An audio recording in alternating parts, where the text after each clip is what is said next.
Most of us are constantly inundated with bad news, crimes, natural disasters, wars, shrinking economies, low birth rates, and it all piles up, right? And it feels like the whole world is just straight up collapsing. The constant exposure makes us feel worry or dread or hopelessness. Our brains have not evolved to deal with a 24/7 feed of violence and tragedy. We are built to solve problems at the moment or immediately. So, when everything looks like an unsolvable emergency, people freeze. They get anxious or feel depressed, and they struggle to keep moving forward. And I mean, part of the problem is just straight up the media machine, right? Media companies are built on engagement. They sell to advertisers and they know that sensationalism works.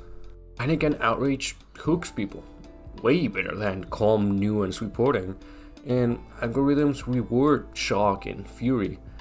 And what happens is that headlines they get louder and louder, and the whole system just financially benefits from keeping us angry or horrified.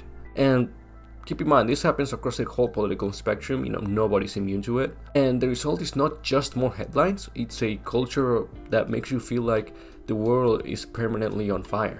And this is why so many people get paralyzed, right? Your brain is a problem-solving machine. If you see water on the floor, you look for the leak until you find the source and then try to stop it. Humans are practical and useful by nature, but when the problem is a political crisis or a deep economic shift, your brain is just unable to find where to even start. And so it gets stuck trying to fix a set of problems that are too big to fix right now or in the moment.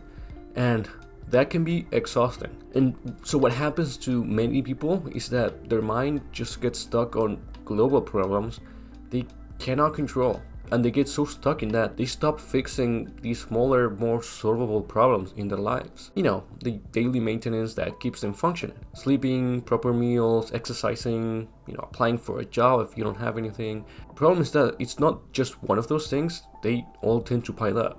So what happens is their lives worsen on a personal level, and now those micro level problems are also added to the macro level problems that they were already worrying about. And so it becomes this downward spiral where the world feels worse, their lives feel worse, and they quickly just sink into a deep hole. Now, I'm not saying that we cannot change the big problems. We can. We are able to. We're not powerless. We can change these big problems with the correct actions, no matter on which scale they operate on. Just don't allow all this constant doom to convert concern into paralysis and self-neglect. And as with anything in life, it's all about finding a balance. We can all have an effect on politics at a country or regional or honestly even a worldwide level, but not as long as we forget the tiny things that actually hold our life together. Because whether war begins next week or not, you still feel the consequences of not eating properly or not exercising or not brushing your teeth, right? And it's those small things that are important no matter the context of the world around us. If the constant stream of news are affecting your life negatively, don't allow your search for the right response to dealing with the global uncertainty to turn into procrastinating in disguise. And yes, I know that for many people it becomes discouraging to try to think about the future when you feel that there might not even be one. But the truth is that global uncertainty has always been a thing. Back in the Cold War, people will just wake up the next day not knowing if they will see a second sun in the horizon, right? So what I always say is don't necessarily focus on the good actions that you should do, focus more on the wrong actions that you shouldn't do. And you're gonna see that it's actually much easier to come up with a plan like that, because once you stop sabotaging yourself, it's actually much easier to then focus on the correct path. So focus on stuff like getting a good night of sleep, or eating healthy, or doing exercise, or just straight up not procrastinating and doing all the chores that you need to do. Take small, concrete steps.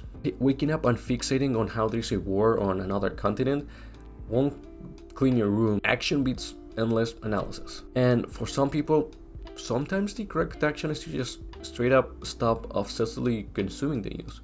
That's what I do pretty much. Years ago, I just stopped watching the news. My TVs are not hooked to cable television, only really use them for YouTube, or they're just straight up connected to a computer. I also just mostly ignore news on social media. I follow things that matter to me. So for example, if I want news on technology, I follow that. I don't need all of these news about war in another continent. So I don't chase the latest news on everything happening around me. Something happens, I pretty much, most of the time, I just learn it when someone tells me about it, or when it actually directly affects me in some way, or on something that I'm doing.